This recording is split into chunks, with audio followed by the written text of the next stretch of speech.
Good evening, everyone. Good evening and welcome back. Welcome back to the PorscheCooled Podcast. Owner Stories today. It's Tuesday. It's Owner Stories today, and we have a good one. We have Jack today, and Jack is coming in from London. Jack's in the UK, so he's in the same time zone as me. I always like doing these stories when I'm in the same time zone. I can do it at a usual time, which is always easier. So Jack has got I probably titled this podcast. I'm not sure what I'm going to title it yet, but I probably have titled it what Jack is calling his car, and it's called the Sunburnt Lobster. That's what he's calling it. Jack has recently acquired this car. We're going to talk to him about that car. We're going to talk to him about whether he's owned previous Porsches before. You know what Owner Stories is all about. It's a great conversation with Porsche owners around the world. My name is Michael Barth. This is a PorscheCooled podcast, and this is Owner Stories What number is it? 19, number 19. So I'm going to get Jack. I think he's just come onto Zoom. He's waiting for me. I'm going to get Jack on the line, so to speak, and we're going to start talking about his 911 purchase. Okay, welcome back, everyone. Welcome back to the PorscheCooled Podcast. Like I said, this is Owner Stories number 19. And tonight we have Jack here from the UK, from London. Hi, Jack. Hello, Michael. How are you? All good, thanks. Not too bad. Windy days and it was a storm outside, but hopefully it won't affect the audio too much. No, it sounds pretty good on my end. Yeah, I can hear the wind brushing against the window here. We're on the 17th floor, so it's when the wind picks up, it gets a bit crazy. So I kind of did a bit of an intro before I got you on, and it's an interesting story. And I don't know, how do you want to? We'll talk about your car in a minute. I've called it in the intro as the Sunburnt Lobster because I really like yes. I really like how you've called it that. I think that's a great name. So we'll get to that. It makes sense. Yeah, it makes sense when you. We'll get to that and explain to the listeners why you called it the Sunburnt Lobster, and it's a really good reason. But before we get into that, we always like to start the owner stories, and we always like to start it with the background to let the listeners know, a common bond between all of us. Like, when did you start thinking about Porsche? Were you, was Porsche something that you liked when you were a kid? Was it something you got into later in life? When did you start noticing Porsches or 911s and started to thinking, hey, that's something I wouldn't mind getting into? Yeah, I come from sort of a car crazy family, I guess. My dad was really into his cars. I remember sort of earliest memories, he had a Alfa Romeo Spider boat tail, and then we had a Lancia Beta Spider, so sort of being a little kid and crammed in the back of one of those. Yeah. So he always had some interesting cars like Capris, then went on to the hot hatches. So I used to do a bit of the classic car scene, and obviously smaller than I can remember, but I see photos of it. So definitely into cars. Always had the Matchbox Tonka toy collection. Cars pretty much the first thing I ever talked about, and I was just obsessed from day one. My aunt from Australia sent me a birthday card a couple of years ago that she took of me and my granddad when I was probably about 3. And I'm walking in the back garden, and one hand I'm sort of holding his hand, and the other hand I've got a whale tail mustard yellow Porsche 911. Oh, really? So I can't claim to being a Porsche obsessed then. I think it was probably just the colour and everything. But, back when I was growing up in the sort of late 70s, early 80s, cars were very much sort of pop culture with the TV. I guess we had a lot of American influences. So there was, you had the A-Team, Knight Rider, Magnum, and the cars were part of the star and that, weren't they? It's something when you look back at the late 70s and 80s, the cars were as much of a star as the actors or actresses. So a lot of iconography back then about the Ferraris and. They weren't they? Because they were iconic cars. I mean, now they're iconic cars, but at the time they were so unusual. I remember watching those shows myself and thinking, you've never seen anything like that. Those cars, you'd never seen anything like it, like in the Dukes of Hazzard or... definitely. And you think, wow, what are those cars? And it made you more interested. Definitely. You didn't see them on the road over here, did you, so much? No. You lived like near an American air base or something, they would be around. But otherwise, you rarely saw them. Definitely been a car person from really early on. I sort of liked American cars. That was kind of a phase I went through. I tend to go through phases.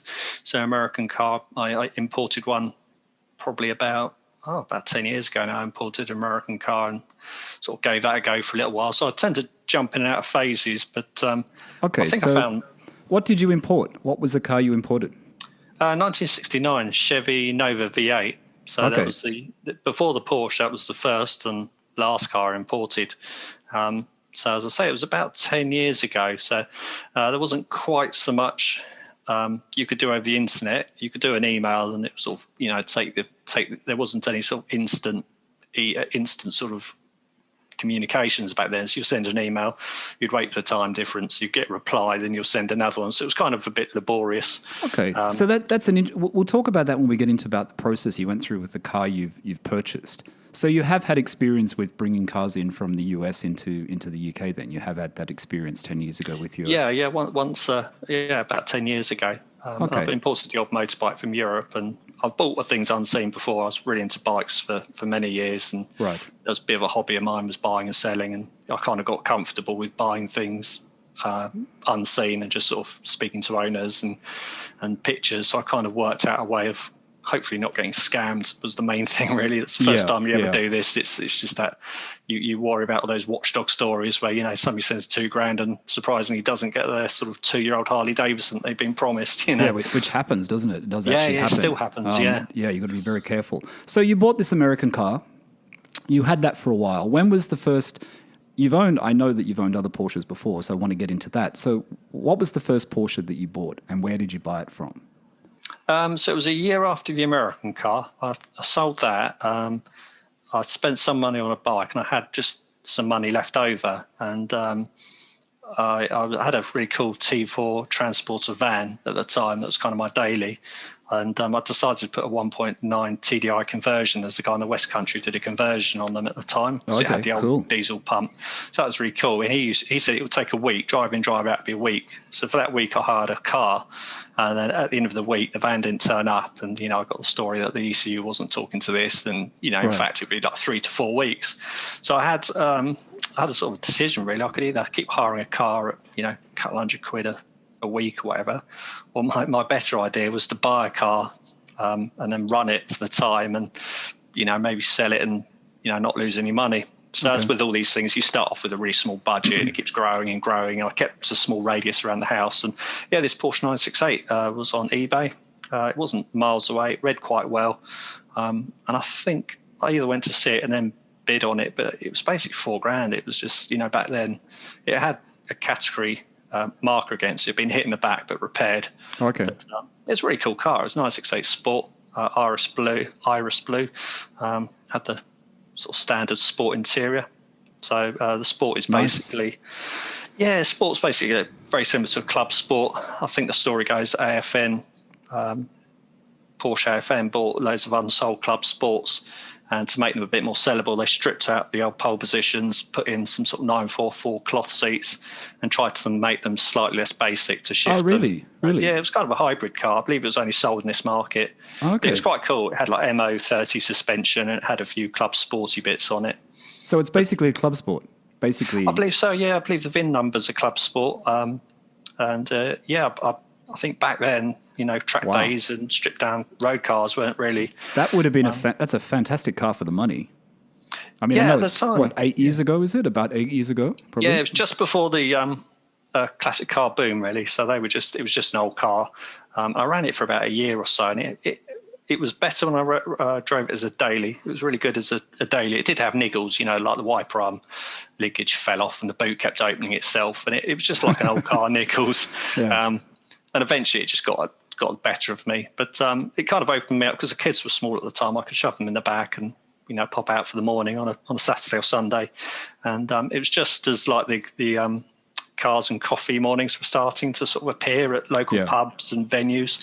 And that suited me loads better than the traditional car show. So when I had the American car a couple of years previous, it was pretty much you turned up in a field, you all parked in a line, you throw out your deck chair and you sat there answering the same inane questions about how many miles to the gallon it does and, all the usual rubbish. And that really didn't suit me.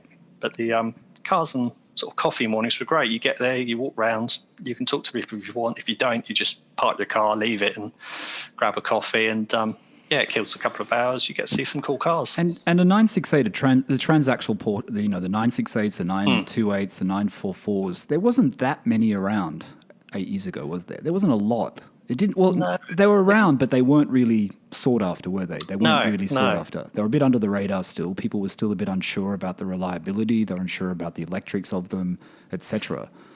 Yeah, and I think Porsche's future was a little bit dodgy then, wasn't it? They were kind of, they weren't a big volume didn't seem to quite have the brand following they've got now. They were dealing with a lot of old dated designs. When you look at the 928s, 968, 964s, they've basically got like a 70s design that they're throwing plastic bumpers on, and it looks cool now, but at the time it just looked like an old car that they'd kind of thrown. Yeah, it does.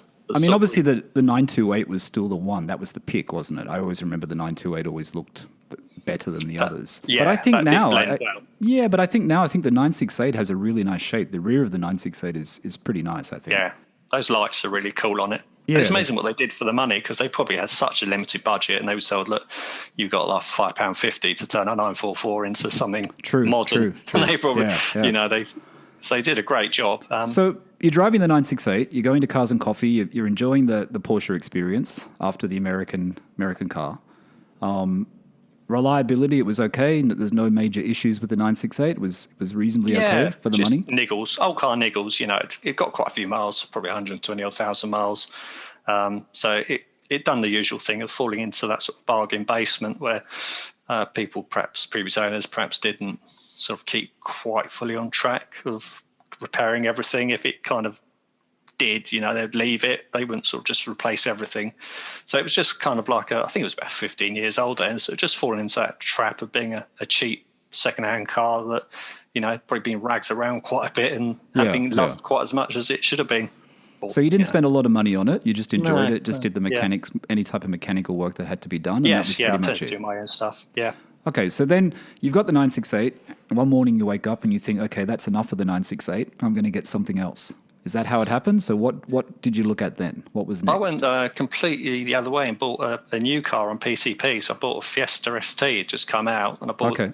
So I sold the 968, used the deposit. Used the what I sold it for essentially as a deposit on a Fiesta. I did some maths and worked out that the saving miles per gallon and all the other little bits and pieces, the brand new Fiesta ST was probably cheaper to run as a daily. I was driving it into sort of about 50-mile round trip each day. I think the niggles had just got to me. I just got a bit fed up with all the little niggly things and decided I wanted a modern daily. And it's a fantastic little car, right? The Fiesta ST is a fantastic car. Yeah, fantastic car. But ironically, about 6 months after getting it, I got a job really local, so I ended up cycling into work. So Fiesta got stuck in a garage, and I did barely any miles in it, really. So when was it? So after the Fiesta, do other cars come in the meantime, or is the next Porsche coming up? What happens next? No, as I say, there's lots of motorbikes and vans and cars, all sorts of things. Everything sort of lasts about a year. I did look at getting a 997 or a Cayman, but ended up looking at the internet forums too much and talked myself out of it. Right. And on a whim, I ended up with a Mark II Focus RS in Ultimate Green. I had no intention of buying one. I just saw it there in the car park forecourt as I went to look at something else and just fell in love with it. It kind of ticked the boxes. I tend to have essential and desirable boxes, and it was a bright colour. It had Recaro bucket seats, had a unique engine having the 5-cylinder, and it just sort of ticked a lot of boxes at the time. As I said, I kind of talked myself out buying a Cayman S or a 997. I'd scared myself with all the doom stories. And so was it due to the budget, or was it due to the IMS issues and the mechanical, those sort of things? Yeah, budget. Ideally, I'd set myself a budget of about 20. And the problem is when you look at 997.1s, you can quite easily sort of talk yourself out because they go through different bearing sizes. And by the time you do your maths and sort of work out, if you put a slush fund for a Hartec rebuild or something in, that realistically in the long run, you're better off just getting a 997.2, because at the time they were about 30, 35 for a manual. So I ended up sitting in one in a forecourt. It was about 35 grand. I thought this is a really cool car. But at the time, I think it was probably more than I was earning a year. I sat in it and thought, I can't really justify having a car that actually, is more money than I earned in a year. I could afford to buy it outright. I was in a fortunate position at the time, but still, the maths didn't work in my head, because IMS and balls are all one thing, but running a Porsche is never cheap. It's interesting you say that. I was talking to Steve about this today because we recorded the podcast for Friday today, and there was an article in Classic Driver or Classic Cars, one of the UK classic sites, and they were talking about cars that are, going to be collector cars. And they were saying this guy who wrote the article said that the best daily driver, the best daily Porsche is the 997 Carrera base. Yeah. The base one was the the one I Have you seen looked that at. article? There was an article. No, just not recently. yet. But Yeah. we'll have a look. And he purchased one with high kilometers, and and he says that he believes it's the best daily driver. And I guess this is the problem with the 997, and I think that's a consideration. When you said you were going to buy one, the IMS is still something that people have in their mind. Some people say don't worry about it. It has happened to a small percentage. It's a tricky one. It really is. Yeah. Ironically, I bought a 996.2 a few years later. I was going to get to that. So that went out the window, didn't it? Let's jump to the Porsche, because here you are saying you're worried about the 997 and you're worried about the Cayman with the IMS issue, and you go in and you buy a 996. So tell the listeners about the 996 you purchased. Yeah, that's. I'm trying to think why. I had quite a low budget at the time, so I'd sold various bits and pieces and did sensible things, put it in the mortgage, and I think I left sort of 10 grand over and thought, right, I'll buy myself a play car, really, just a car, nice car to have.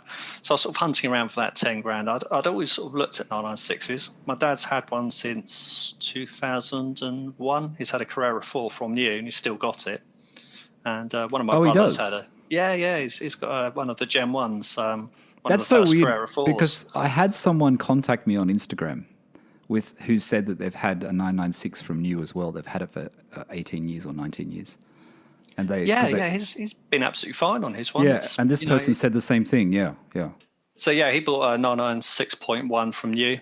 He's never had any major issues with, when I talk to him, I mention all the IMS, and he just looks at me blankly, For the thing is, a lot of 996s were sold to non-Porsche people. They're a cool car.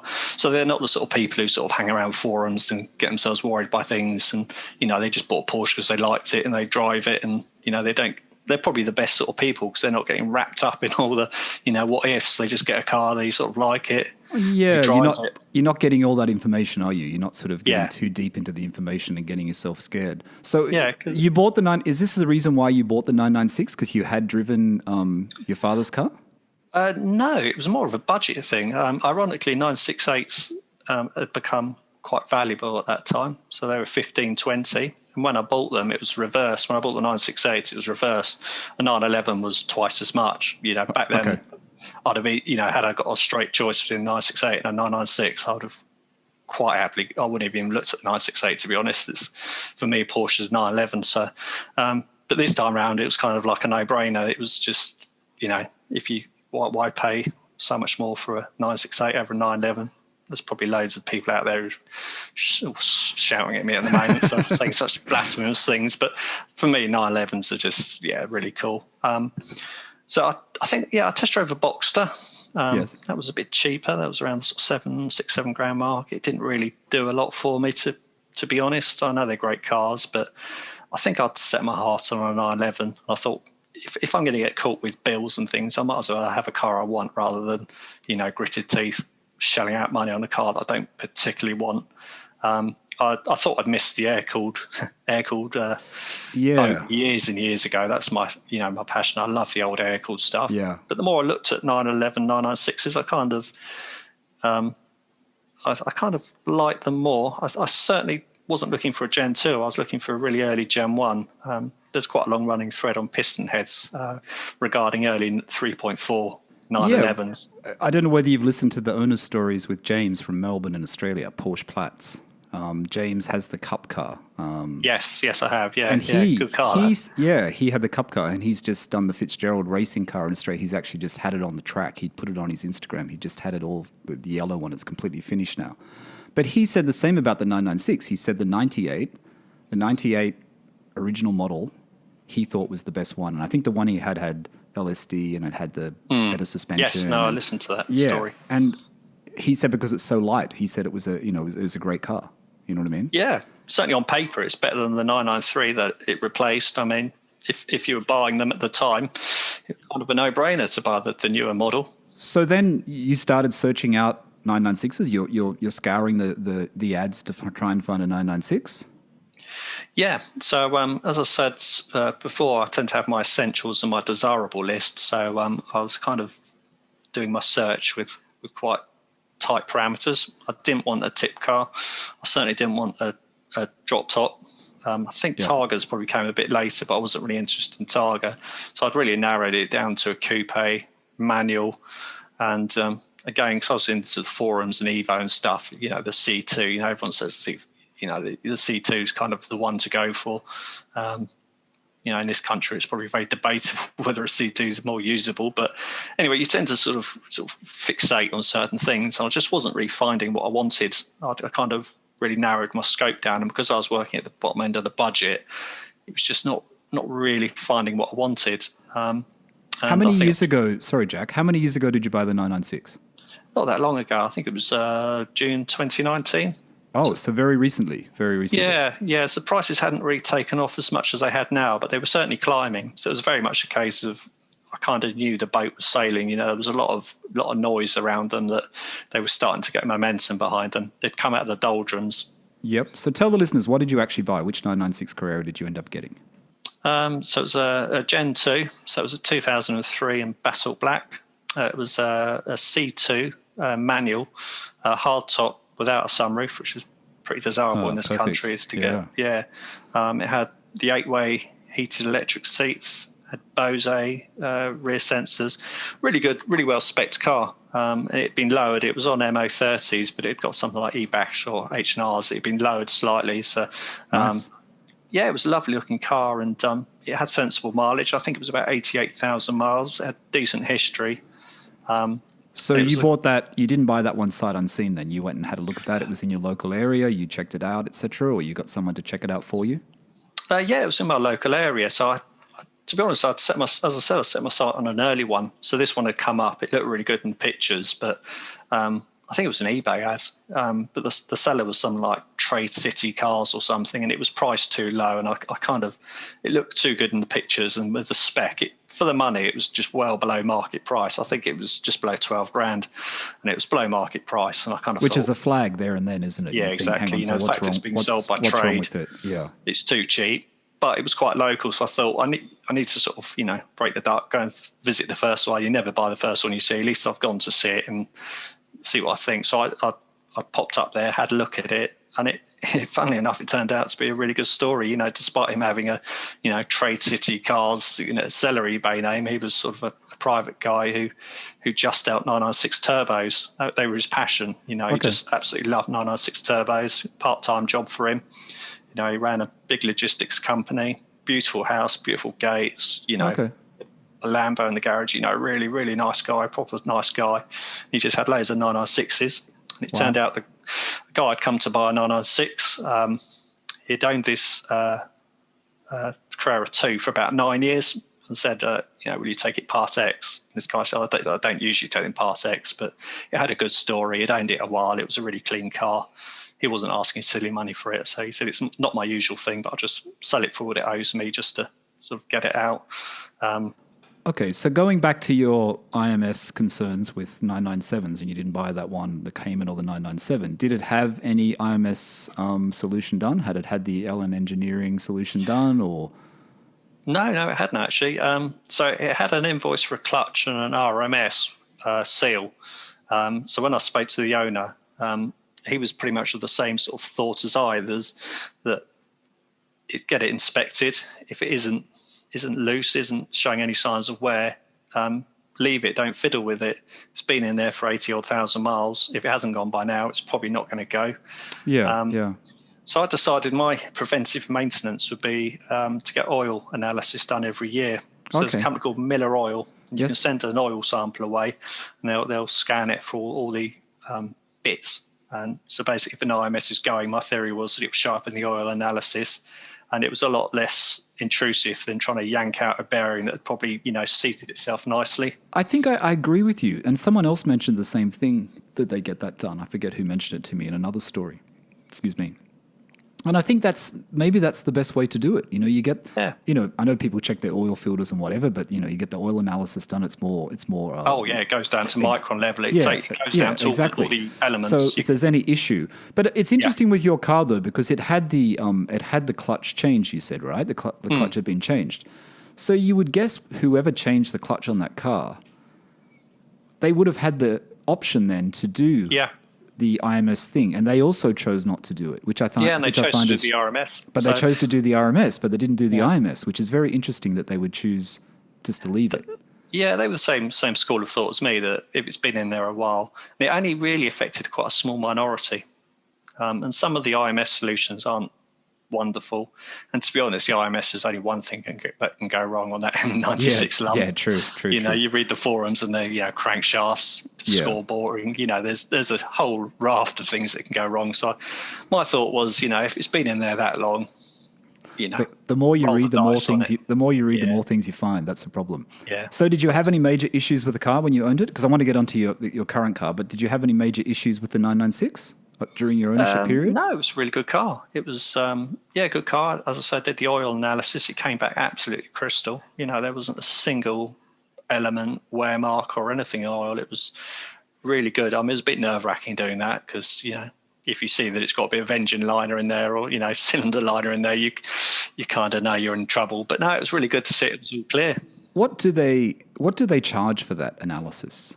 It's not much. I think it's about 30 quid. But if you buy two, so one for now and one for the next oil change, it's only about 40 quid or something. It's really simple. You just get a tiny little flask, dump a bit of oil in it, put your name on it, post it off, and they send you a nice little graph showing, all the different elements. It even tells if you've got antifreeze in there, and because the bearings have got different metals than, for example, the Nickel liners, so they can even drill down to sort of what particular metal it's got in there and what bearing or what part of the engine it might be coming from. Okay. So you have the 996. You enjoy it. It's a great car. You found a good one. It's a great car, yeah. And then all of a sudden you start looking for so the current car. Let's get onto your current car because it actually does impact the 996 because the 996 has to go, right? This is what happens. The 996 has to go quickly. Has to go quickly. So tell the listeners tell the listeners what you started looking for, and was that what you were looking for, the 911S that you actually eventually bought, or were you looking for something else? Not entirely. To be honest, me and Nick own a couple previous 912. We've been mates for many, many years, and we've always loved the air-cooled stuff. So, as I say, a car guy, I'm always on the internet, always keeping an eye on prices. I subscribe to various Porsche magazines, and as I say, I thought I'd well and truly missed the boat on the classic Porsche, air-cooled Porsche. And it doesn't help with all these cool, trendy videos on YouTube and lifestyle and stuff, and you look at it and think, I'm really missing out on this. I just love the scene. And we'd go to things like Box and Gas and Sunday Scramble, which are a couple of events up here. Fantastic. Fantastic. And you just see these Porsches and I just I've got to go to, hopefully in summer everything's opened up again and they have those events because I want to go to one of those events. Yeah, Box and Gas being a couple of years, really good event, really, really good event. If you do one Porsche event, that's one of my favourites, that one. It's such a good range of cars. I want to go back to that point you made that, that air cools, and you said it, I think, in the message you sent me, in the email you sent me, that you thought air cools were out of reach, and I think you mentioned it earlier as well. And, they thought they were out of reach. The prices were going to be too high. And this is what I like about your story, which we're going to get into, and also Nick's story. And Nick did actually share with me how much he paid for the car. And I'm not going to tell all the listeners because I think that's private, and he kept it private. But he did tell me how much he paid for the car. Yeah. And you don't have a problem with people knowing how much you paid for the car, not do you? at all. No, not so at all. We'll get onto that. So the thing is, the price both of you guys pay for the car is really, it gives you hope. It really does. And I think that people listening, it's true. There's a lot of fashion about the 911. Instagram hasn't helped, even though we love Instagram. But you can still get into a really good air-cooled. And I say really good, as in really good. Yeah, and we'll talk about yours, Jack. You hope it is. But you can still get into one for reasonable money. So if you take a chance and look out the box. Yeah. Where did you start looking for your 911 for the air cooled? Where did you start looking? So generally, I was stuck on a lot of UK sites. So me and Nick were sort of looking. I blame Stuttgart. So our long-suffering wives had some quality time with the children back in October 2019, I think it was. Me and Nick decided to go to Stuttgart to go to the Porsche Museum and the Merc one, do a sort of a nice long weekend away, bit of culture. Yep. It was in Porsche Museum, and it's just once you go there, you kind of I think they spray you with something. You just come out of that museum and you just, everything you went in there, it was like, because he had a 944 at the time, I had a 996, and we were both, we're really happy with what we've got. If this is our Porsche, it's not a bad life and all that. Yep. You come out there and you think, Christ, I really want an air-cooled car. They're really cool.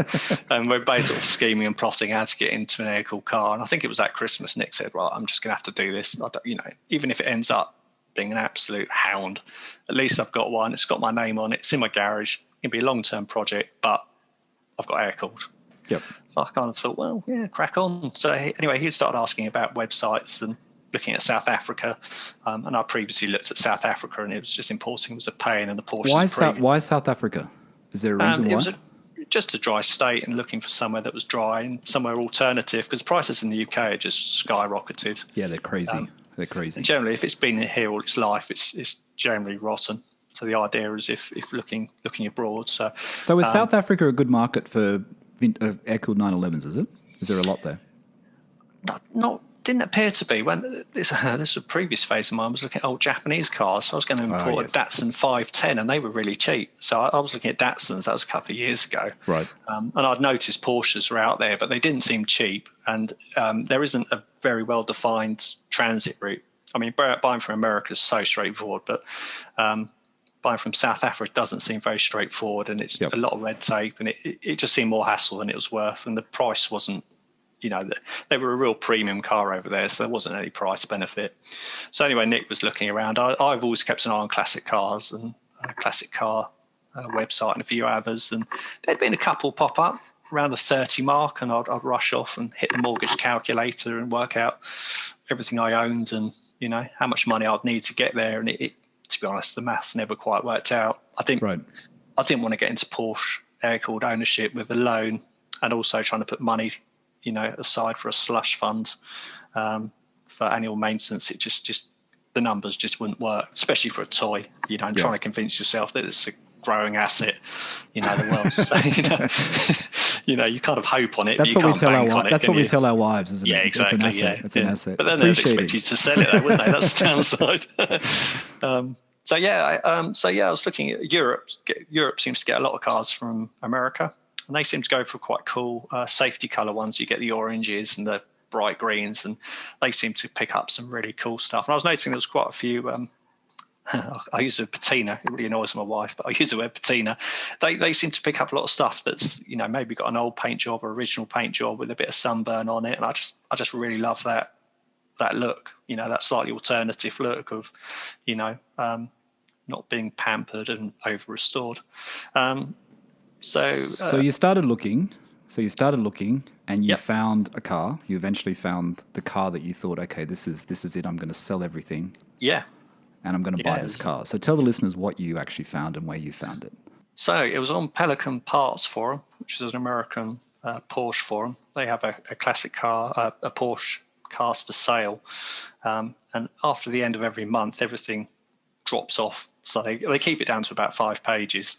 And I've been looking through there, and I got to page 5, and there was just a really basic advert, 1976 Porsche 911S. And I kind of I was not going to bother. And I pressed it anyway, and up it popped, and it was like, wow, this is pretty cool. It was cheap. It was $23,000.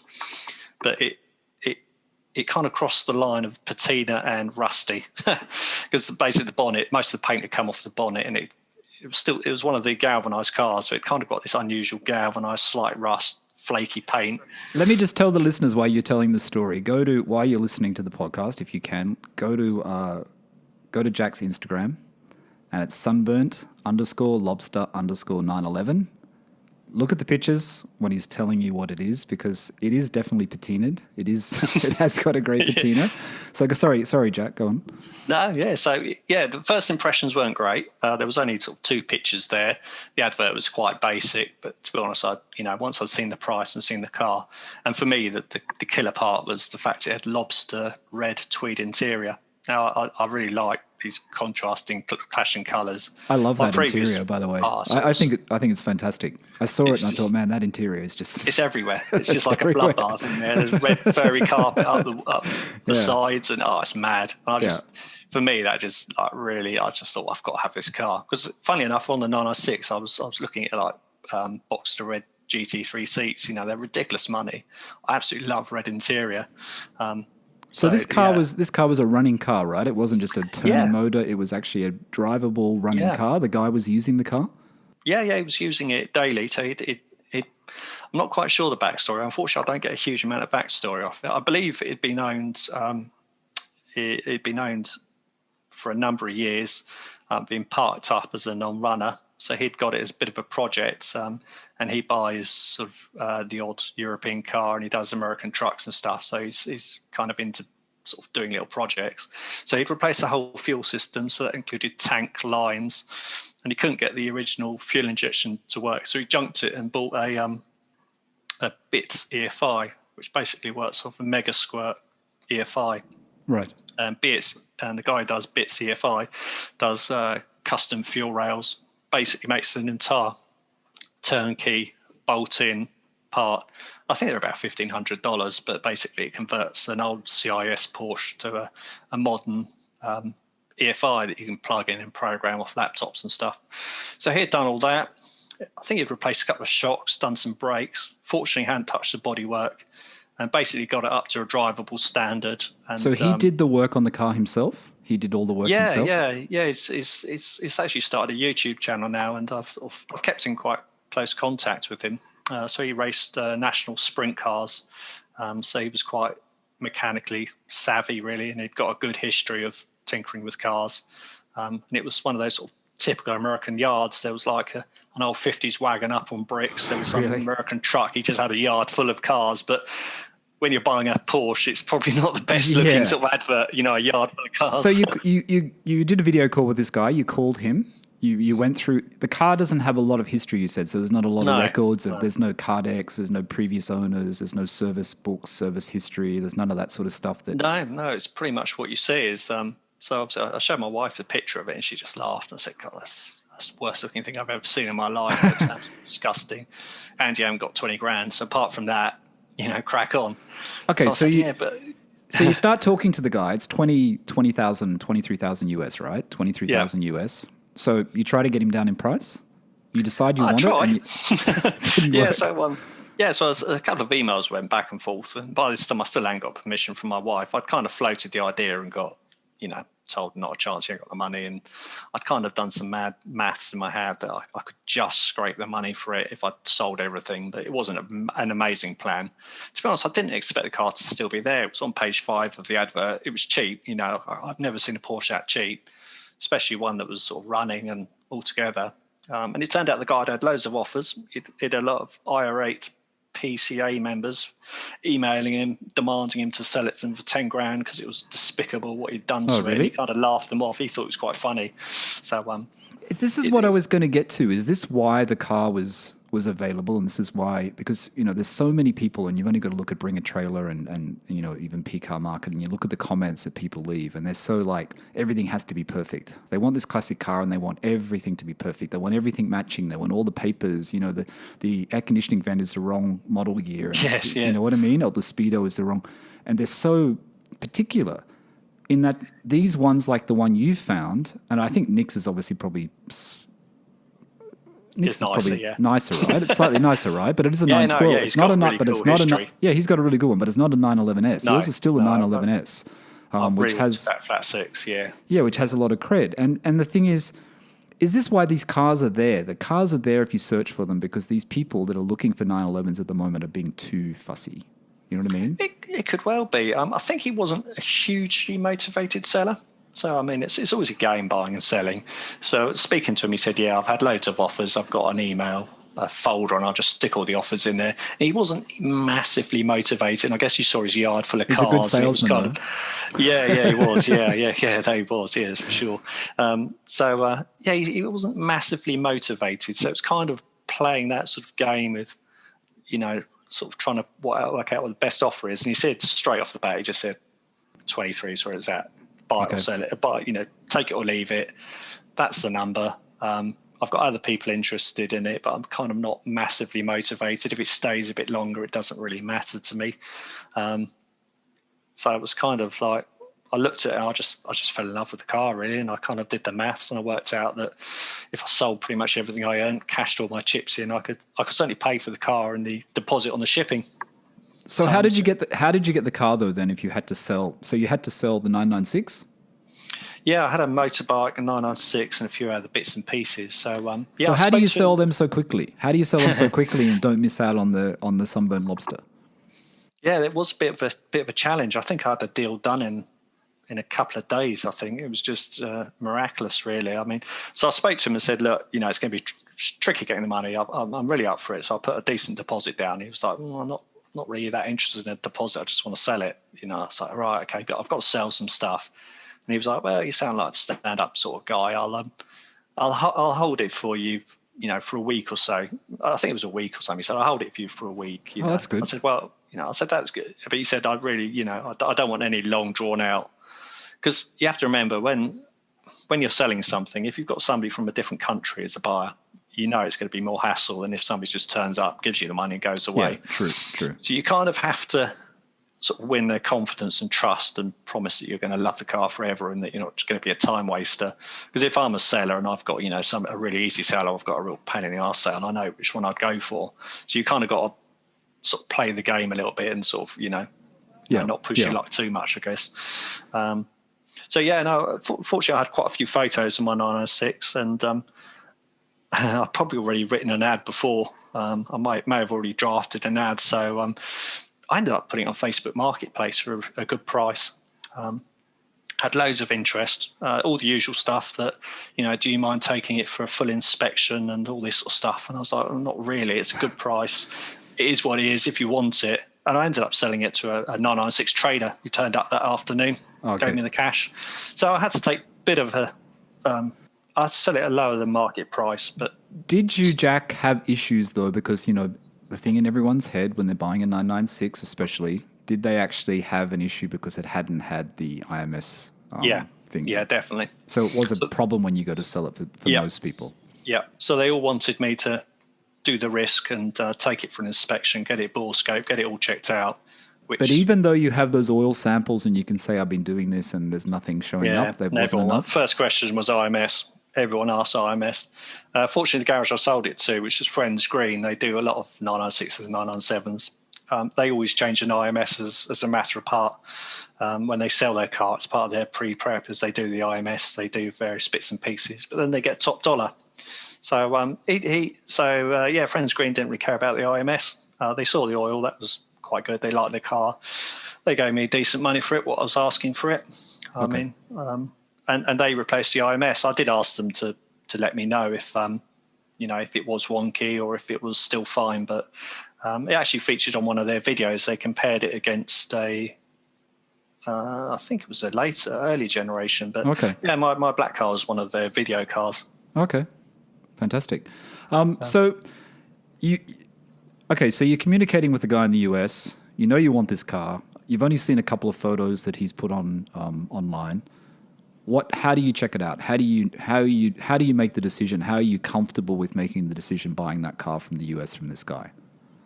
Yes, it's quite tricky because it was COVID times, and various parts of America was in proper lockdown, and there was different states that weren't. And I think their state had been hit. It was New Hampshire had been hit quite hard. So I'd Googled for Porsche specialists in the local area, and unfortunately, the one Porsche specialist was closed for business. So I Googled around, and there was like a European car garage service. They weren't a specialist, but I contacted them and said, look, I'm really interested in this car. How much would you charge to do an inspection? I understand it won't be like a full Porsche PPI. However, just get it up on the ramps, check it hasn't got any major rust, and it's not two cars welded into one and all that sort of stuff. Yeah. And it was quite a reasonable price. It wasn't too much, to be honest. And they sent the owner was pretty agreeable. He knew of this garage, and he got nothing to hide, so we took it over there. So I think I'd given him a deposit by this stage. Okay. Basically said, all being well, the car will be bought there and then once it goes through the inspection. So what showed up on the inspection? Was there anything major that put the flag up for you and thought, maybe not? Not really. No. The garage sort of inspected it, said, yeah, it needs TLC was their words. They said, yeah, the paint's, gone on it. It needs a paint job and it's got a few bits and pieces here and there. But there wasn't anything glaring. They took it for a road test, said, yeah, it goes through the gears fine. The engine's fine. As far as we can see, there's nothing majorly untoward about it. But, there's the usual caveats that we're not Porsche experts, and it's, it's an old car, and it does need TLC. So mechanically, it's pretty good. It's just the body, right? It's just the paintwork, and the paintwork has a lot of patina. Is there rust on the body? There's a little bit. There's a tiny bit on the windscreen corner. There's a couple of little bits of localized, but nothing glaring. But the floor and the front really and everything is okay, right? Yeah, absolutely solid. Yeah, solid as a rock. There's a tiny bit where the impact bumper brackets are. Right. Tiny little bit there that's kind of worked its way inside. And how were things like the fuel tank and those sort of things? Were they all in good condition? Yeah, because he'd replaced it. So he'd replaced the fuel tank along with the rest of the fuel system. Great. Yeah, so that was fine.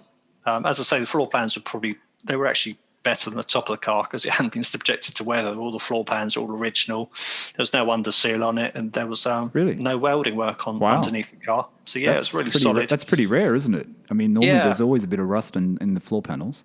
Yeah, no, it's absolutely solid and very surprising because. So how many video calls did you do with the guy? Did you do a lot, or did you do just like one or two? Just the one. Okay, just I think there was one. Okay. As I say, I'm going back to what Nick did with all these photos it was and video calls. I'm thinking Nick did. That, Nick did all these sensible stuff, and I just did I want the car. Yeah, it sounds about. But right. you did get an inspection. I'm impressed by that. Yeah. You did get the inspection done, and everything was okay for the year of the car and etc. So then you have to organize. You go back, you think about 10 years before when you shipped the American car from the US. So do you have a contact in the US that you can use to ship? How did you go about it? I think Nick had a recommendation, didn't he? I think he told me he had a recommendation, or he called someone and got a recommendation. Yeah. Nick had done quite a bit of the homework because he was a couple of months ahead of everything than me, because he'd decided to buy his one a couple of months before I'd even considered looking. And it was only because he sent me a picture of a 76 912E that he'd been sort of shown as part of interest. And I think it was about $17,000. And I kind of looked at it and thought, well, actually, I could go air-cooled. It's not totally What do you think of those? What do you think of the 912E? I'm not sure about them. I'm still not 100% sure. Not sure, but I kind of looked at it and thought, well, it gets me air-cooled. And if I pull the engine out and put a 911 lump in, I'm kind of there. So it's probably not the ideal 912E owner. But I think it got a lot of bad press back in the day. But now I think people see it for what it is. And it's... Yeah, got me in the club. I was told that I think Mark that owned the 356, who was on a previous Owner Stories from Melbourne, from Mark and Cars, who has a YouTube channel. I think he told me that the 912 engine is actually a more reliable engine than the 912E engine is more reliable than the 912. Yeah, the 912 is quite an advanced engine, isn't it? It's a 356 that's retuned, and they're quite an expensive engine to build, whereas a 912E, I believe, is like a Type 4 style VW based engine that is, as you say, a bit more reliable. And right. So did you use the same shipping people that Nick used? So you had that contact, yeah? Yeah. So I basically used Nick's contact. It was a bit better than the last time I did it because it was a door-to-door service. So the last time I imported it, there was quite a lot of legwork yourself, or which caused quite a lot of issues. So when you do this and you've got and you've got the seller, does the seller hold the car for you? Does the shipping people come and pick the car up from the seller, or do you have to get the car sent to a warehouse? Or what is the process? So the listeners, if someone's thinking about doing this, is it an easy process or is it a little bit tricky? It's not too bad. I mean, if you're buying from a dealer, you've got obviously a lot more. You've got a lot more protection. Because I guess one of the problems I hadn't really thought about was if you're buying it privately, the guy's got the title, he's insuring under his name, etc. But as soon as he sells it to you, does the invoice and hands the title over, in theory, it's my property. The problem is it's the wrong side of the ocean, and I have no idea how you'd insure a car in America when you're actually in England. That kind of became a bit of an issue, but fortunately, I'd kind of worked my way around it. That the guy did the inspection under big garage, and they were willing to store it and insure it for the duration. So that kind of worked out really well. That it kind of totally de-risked that. that in the end, the guy I was buying it from agreed to leave it with them. So rather than take it home. So after the inspection, I phoned up. I spoke to the guy who owned the shop and said, yep, I'm going to have the car. I've paid him. Okay. Here's a copy of the title. And there is definitely a bit of honesty and faith in it. I was going to say, you're trusting the owner of the shop here, aren't you? Yeah, because everyone really, yeah. I mean, yeah, it is. There definitely needs to be a trust, but when you're working at that budget, you've got to take a punt. I mean, if you were buying a 50 grand car, I probably wouldn't even consider buying it from America or something. Yeah. So the shop is holding the car for you.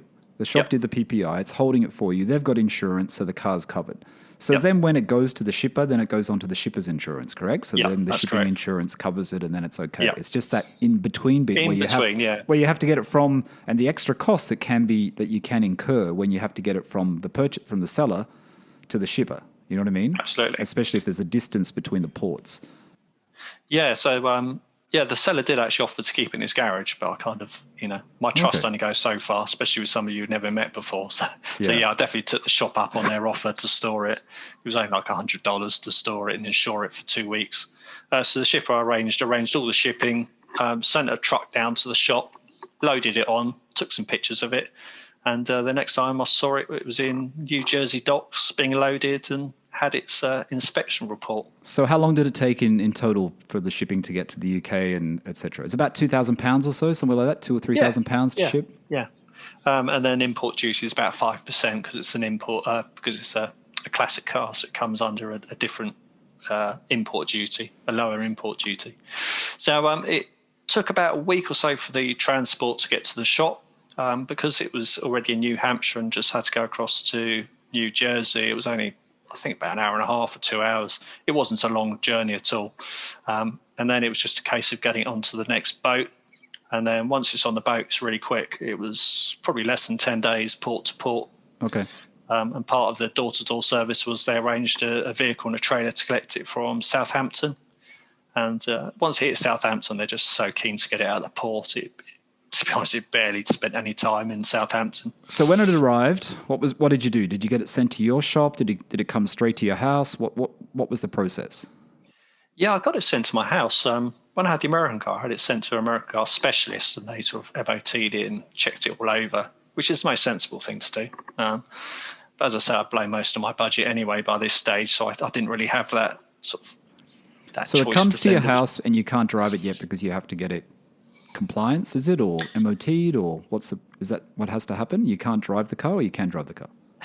Technically, no, you can't drive the car because it's on American plates. And you can't get it insured, right? You'd have problems getting insurance? Yeah, you can insure it on the VIN number. Oh, you can? Yeah, small print on insurance is you can't drive it. So I definitely didn't drive it at all. Okay. Until I realised the insurance. So, you can't drive. So you have to register it with the DVLA. And again, so what did you have to do to get it registered and be able to drive it? What did you have to do? Was there anything major that you had to do to fix? Did it need new tires? Did it need new lights? Did you have to adjust anything because it's a left-hand drive? Well, this is the ridiculous rules of the classic car market in the UK. Is because it was 76, you have to do absolutely nothing. All you do is you just register it. The DVLA come and inspect it, not from a compliance perspective. They come to do it from a duty perspective, because you're importing on the 5% classic. You've got to be careful that it hasn't got a brand new V8 engine in it and it's completely not what it should be. So all they do is they come and check the chassis number to make sure it matches and the engine number. So nothing to do with safety, just to do with duty. No, if you don't choose to MOT it, you don't have to MOT it. So technically you don't actually have to do anything. I have changed the lamps to right-hand drive, and fortunately, it had new tyres and wheels on it. What were the surprises? Because there were obviously a couple of surprises. So when you first started to look inside, what did you find that the video call and the inspection didn't actually tell you? Yeah, definitely picking away at a little scab on the inner wing. Revealed some rust. So as I said before, that's from where the bumper, there's kind of a horrible dirt trap where it kind of gets in there. So that wasn't something I was aware of. But hindsight, it wouldn't have been a showstopper for me. It was just one of those things. Did you get that fixed, or you just left it for now? Kind of left it for now. I will get it fixed. But the idea is I'm going to treat this very much as a patch repair drive job rather than trying to get it concours. It's just going to if I can get away without having to buy genuine Porsche parts, and I get a patch repair done as opposed to a properly blended job, I'll definitely go down the cheaper route where I can. I already know the answer to this question, but are you getting it repainted? Definitely not. And that's what I like. I think it looks fantastic. Yeah, it looks fantastic. Oh, excellent. I remember there was a 912 for sale on Bring a Trailer when I first started looking, I think, beginning of COVID, and it was a burgundy one. And it had the same. Yes. I don't know whether you saw it. It had that. I did, yeah, it was a bit lower, and it had like full patina. And you know what? It looked fantastic. And it went for a reasonably good price, and it looked fantastic. Yeah. And I think the concourse ones sometimes are a little bit, they're not so great. I mean, it's nice to have that character, that story behind it, It's only original once, isn't it, as they say? Yeah, and and you're not scared about driving it. You're going to drive it around London. You're going to drive it on the roads. It doesn't matter about stone chips. It doesn't matter about anything. Definitely. And at the shows, a box of gas, there was a couple of 912s there that were patina. And I was sort of hanging around taking photos, and the positive comments you hear from people, they just, they walk past all the concourse ones and they look at, ones with flaky paint, and they're just like, oh, wow, that's really cool. It's really honest, and it's something different, isn't it? It is. The concourse ones, they're not, I understand why people want to have the concourse, but they get a little, I'm going to get in trouble for this, but they get a little bit boring. You know what I mean? They do become a little bit boring because they're all a little bit too perfect, and you don't want it to be completely perfect. You want it to be mechanically sound. You want it to drive really well. You want it to sound well. But as an investment, unfortunately, the concourse is, I guess, the way you've got to go. So do you know what options came with your car? Yeah. So I there's a guy on Pelican Parts who's still got access to some of the factory records. So I managed to get the options. See if I've got it on me or not. From memory, so it had the extended tweed interior. So that basically meant there's tweed all over the inner door cards, which is really cool. It's great. It's so awesome. What else did it have? It had a stronger starter motor. So it had the 1.5 PS starter motor. It had front fogs, which I removed. They were broken anyway. Okay. It had the bright trim around the wheel arches, and the sill rockers are polished stainless. What else did it have? The fog lights are not cheap to replace, are they? Oh, they're a fortune. I saw them online actually because I was looking at a 912 on Beverly Hills Car Club, which was turning motor. They've got a white one on there, a bit like Nick's. Turning motor only or something, so obviously it doesn't run properly. And it had all broken fog lights. So I was just checking the prices of the parts to buy if you had to replace them, but they were not cheap. No, not at all. So mine had been removed and the valance was a bit dented. So I decided I preferred the smooth look. So I picked up a valance really cheaply, a smooth one. So I just got rid of the fogs completely. And it wasn't hugely optioned, but it had a couple. It was a 911S, but as I found out in 76, they were all 911Ss. I think they'd dropped the base model by that time. Oh, did it's difficult keeping up. Yeah, really difficult keeping up with what Porsche were doing. And I think it was all around the emissions thing. So California had all the I think they call it heat reactors, thermal reactors or something. Oh, right. Exhaust and cause them to overheat. So how does it sound? How does the car sound? Has it had did the guy put any type of exhaust on it? Is there any modification done, or is it something you're going to do? It's been hacked. Okay. It's got a rear-mounted oil cooler and fan, pretty much where the secondary muffler would be. So at the rear of the car. God knows whether it's efficient or effective or not. I'll find out this summer. So anyway, to fit it in, the final muffler had to go. So basically, he's kind of hacked the primary muffler, which would have been like a cat in one of the California cars, but it's a pre-muffler in this. It's kind of extended out, so it's a bit longer, and it sounds really, really cool. It's got a proper evil sort of air-cooled V8-ish burble. It sounds awesome. So. Perfect. So what's on the books, Jack? What are you going to do? Is there anything you've got on the books to do before summer? Hopefully summer, there's no more lockdown in London. There's no more Tier 4, Tier 5 or whatever it is now. Oh, definitely. What have you got on the books to get it ready for the summer drives?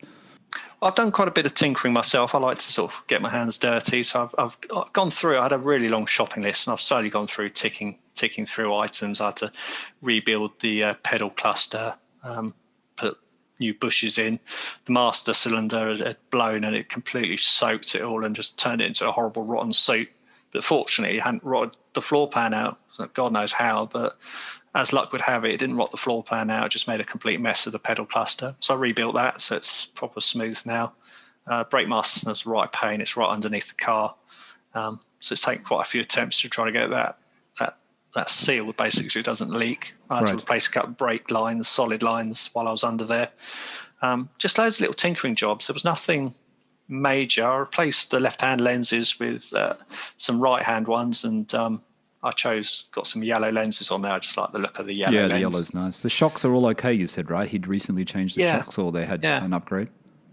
Yeah, so I think it's got the green conies. It's got green shocks around, yeah. It needs lowering. It's not quite balanced right, so I'll probably adjust the torsion bars and just get it stanced right. It's got 16-inch wheels on it. They're really cool. They're like what are those wheels actually? What are they? Were they stock on that car or they're not stock? No. What are those wheels called? They're a company called VTO, and I think they're called Super 8s. They're kind of a cross between a Mini Light and a Watanabe. The Japanese cars have that sort of thick 8-spoke. I do like them. Really I haven't seen them before. I do like them. No. Yeah, so it's a bit like a Mini Light, and 16s. So they're running, I think, a 205/55 at the front and a 215/50 at the back, I think. Right. It's got a really good look about it, and I've driven it a couple of times. And so how does it drive? Really nice. Oh, I love it. Absolutely love it. It's miles away from the 996. The pedals are offset. It's got a massive long throw on the 915 box. And here's the question, actually. Your obsession with motorcycles, you told me you've owned lots of great bikes, Ducatis and etc. Yes, yeah. I've only ever driven a 250. I've got a motorcycle license, but I only had a 250 for a little while, and then I got rid of it. All right. Yeah. Is the experience of driving an air-cooled car with the window down similar to being on a bike? The smell and the sensation, you think, or is it still far removed? The funniest thing, that the closer it is to a bike is weight transfer. Okay. So I was trying to think about this the other day. That's why I like it. When you ride a bike, especially well and fast on the track and stuff, it's all about weight transfer. It's being really sensitive to, when you're braking, your weight's forward, and as you're accelerating, all the weight goes back, using your body to sort of transfer weight. And driving an older 911 is very much like riding a bike, and you're really sensitive. You know where the weight is. On a 911, it's static. It's right at the back. So you haven't got that. You can't move yourself around to move it. So you kind of drive the car according to the weight. And I think that's what I particularly like about them, is it's kind of it takes a lot of learning, but once you get to understand what that weight is and how to use it to sort of benefit the drive, so it's close to the bike in that respect. And obviously it's sort of got the noise and the rawness that does come with bikes. But I think for me, it's the weight, it's being able to sort of use the weight to sort of make good progress. Yeah, and understanding how the weight can sort of perhaps catch you out if you trail brake into a corner or exactly. So is that it for the? Are you still? Would you go back to a water cooled 911? Would you go back to something more modern? Would you go back to a 997 or a 996 again, or you think after having the air cooled that's it? I hope this is my long term car. I always say that, and I always end up flipping them. But I really want to keep this a long time and sort of get to know it and sort of keep it. It's as I say, it ticks so many boxes.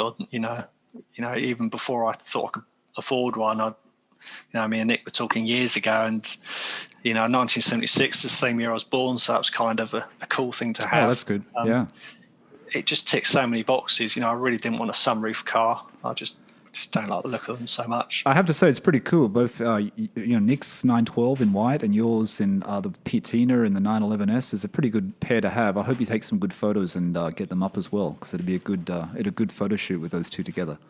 Yeah, and one of our mates has got a 356 that's sort of patinaed as well. And there's a couple of guys in the local area, and we've all sort of got air-cooled Porsches, and we all know sort of through the flat 6 jack, it's quite local to us all. So, yes. A lot of it, he seems to Ajmal uses as well. Yeah.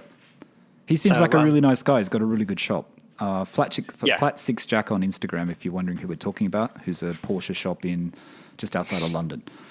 Yeah. So what about so you've got great roads around where you live? I always ask this question about, if someone's coming to your area and they want to go for a drive, or in London, what roads would you say for them to go on? What roads would you take in 911? Is there roads in London or outside of London, in Scotland? Or So I'm slightly outside. I'm towards Reading way. So I'd probably stick off the keep away from some of the sort of better known A roads that've got a bit of a reputation now. There's some, for back in the bike days, they were fast roads and had quite a few fatalities. So they've got all these speeding restrictions and things like A272 and 339. They're kind of fast roads and you get your jollies out of them. But, modern days, it's just not where the fun is. So I'd probably start on the B roads, and we're quite near the North Downs here. So you can shoot across Kingsclear, pick up the North Downs, like Watership Down country, and shoot across to Andover and Salisbury. So you're driving across the downs, there's nice little villages. You're not going to get caught up with all the traffic. Nice. I'd keep to the back roads nowadays. The main A roads are just too cluttered in the south. Cluttered. So I need to go back to the Stuttgart trip. You and Nick went to Stuttgart, and that's when you got the idea to buy an air-cooled, both of you. Are you going to take the 911 and the 912 on a road trip? Is that the plan? I'd hope so. Yeah. There's some cool events around, and there's some good clubs around, and it would be nice to do some road trips. Definitely. It's going to take a bit of trust. That's one thing. I'm going to have to sort of trust that car, to get me there and back. That's exactly right, isn't it? But that's the fun of it, right? That's the fun of it. Yeah, definitely. Yeah, and I think sort of tinkering with it, I've gained so much confidence. I mean, I've tinkered with bikes for years, but I've never really done cars. And it's just needs must, really, budgets and things. I kind of just thought, I've got to make this happen. So I've kind of got stuck in, and loads of useful advice on YouTube. And Jack, it's a great story. I mean, it really does. And, your story and Nick's story, both of them, and even Ajmal from Flat Cap Driver, it just shows you that if you look, you can actually find an air-cooled, you can find a water-cooled at a good price. There are still cars out there. I think you're right. I don't think you can find them in the UK and Europe, because it seems like all these sellers in UK and Europe are bringing them in from the US anyway and just marking the price up. That's what it appears to be happening. Yeah. So you really do have to go direct to the source, and you have to search out these forums and sites and start talking to sellers in the US. But it's a great story. And I want everyone to go to your Instagram and follow Jack on Instagram. And like I said, it's at Sunburnt_Lobster_911. Check out his car, 911S, 1976. What else, Jack? Anything else you want to tell the listeners before we go? We're at we've hit the hour time, or a little bit over, but that's fine. Yeah, it's just to thank you for all the great work you're doing on the podcast, keeping me sane during these times. I love listening to it. And if you've got a air-cooled sort of hole in your heart that you really need to fill. I do. Yeah, I mean, you've got an on one too. I don't know. Maybe I should be looking at 911S. Yeah, I think it comes down to too many people have looked for the unicorn. They kind of have that essential and desirable spec, and they focus on it too much. And the problem is that where the market goes, you can, even a year or two, you can just, from one day being able to afford one, you can get priced out so quickly.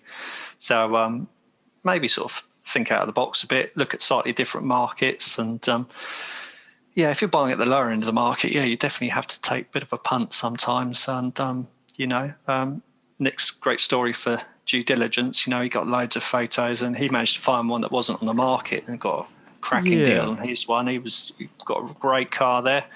You can't go wrong if you put up a wanted ad. The worst thing is nothing happens. And yeah, true. I think you've both done a good job, though. Obviously, Nick did a bit more work on finding his. You haven't done as much, but you've still done a lot of due diligence in trying to, you still did an inspection. You still had to trust the seller. You had to trust, there's still things you have to do. There's still things you have to tick the boxes of. And as long as you tick enough of them that way you feel comfortable to hand over the cash, and then the car comes and it's not too big a surprise, there's always going to be something wrong with it. There's always going to be something that you have to fix up. I mean, that's just, it's an old car. It really is an old car. Yeah, exactly. It's an old car. But that's what's nice about it. You know what I mean?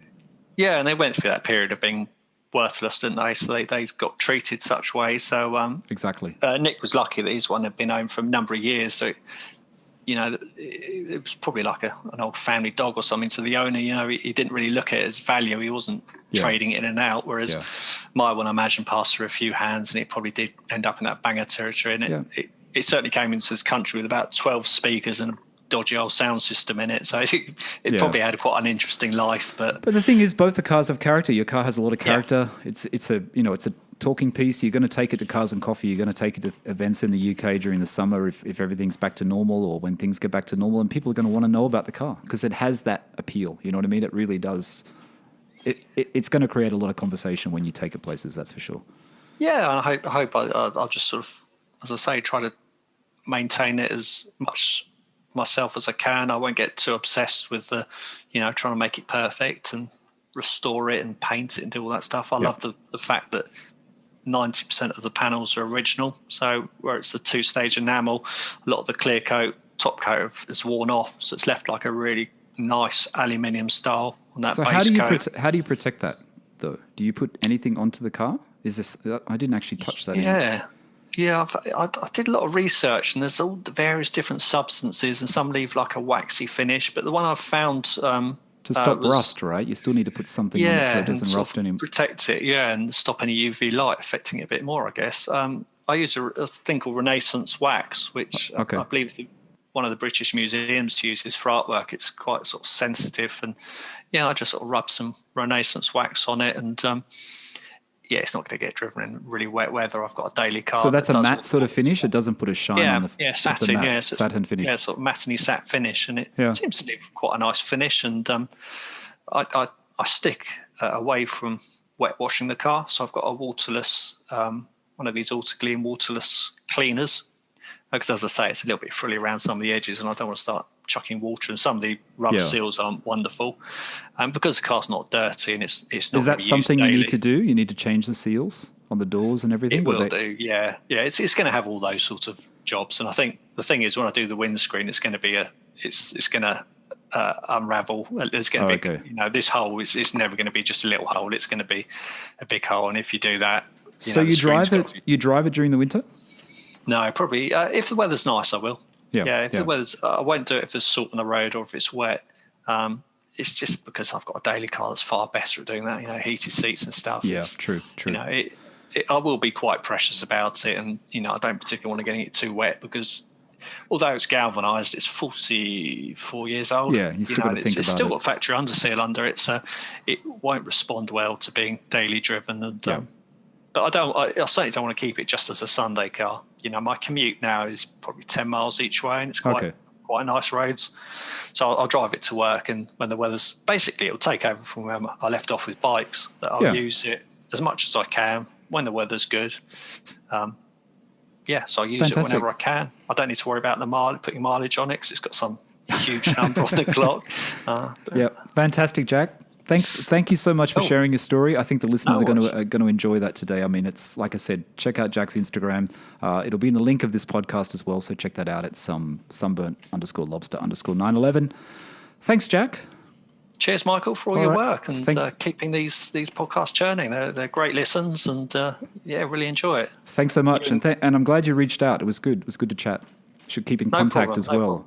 I'd like to see. Definitely, yeah. I'd like to see more of your car. Too. Yeah, exactly. Yeah, that's got to be this year's this year's thing for you is to get that 912. It's just, I think so. That white one, Beverly Hills car with the original paint. That looks solid, nice car. It is pretty solid. Name on it. Yeah, it's a good price as well. Yeah, definitely. I sent that to Nick. Actually, he thought the same. Yeah, he sent it to me. So I looked at that and thought, I love original paint. So. It's just the turning motor thing. I never understand how bad that means. Turning motor. Yeah, it'd be all right. What's the worst thing that happen? You can chuck just a 4-cylinder VW lump in there until you rebuild it. Yeah, true. Don't overthink it, Michael. Just go and do it, and once you've got it, you've got it. You can worry about the. That's the plan. I got to stop procrastinating. I got to do it. Exactly. Just what everyone keeps telling me. Yeah. All right. Cool. Thanks, Jack. Thanks, everyone, for listening. This was a PorscheCooled podcast. Like I said, this is Owner Stories number 19. That was Jack from London, and he's very nice. Sunburnt Lobster. I might even put that in the title, I think, because it's so cool. I don't normally put those things in the title, but the Sunburnt Lobster, it's a 1976 Porsche 911S. Thanks again, Jack. Cool. Thank you very much. All right. Thank you. Cheers. Bye. I mean, stories like Jack's and Nick's make me, and Ajmal from Flat Cap Driver really make me want to get a air cooled. Anyway, everyone, thanks for listening, and bye for now.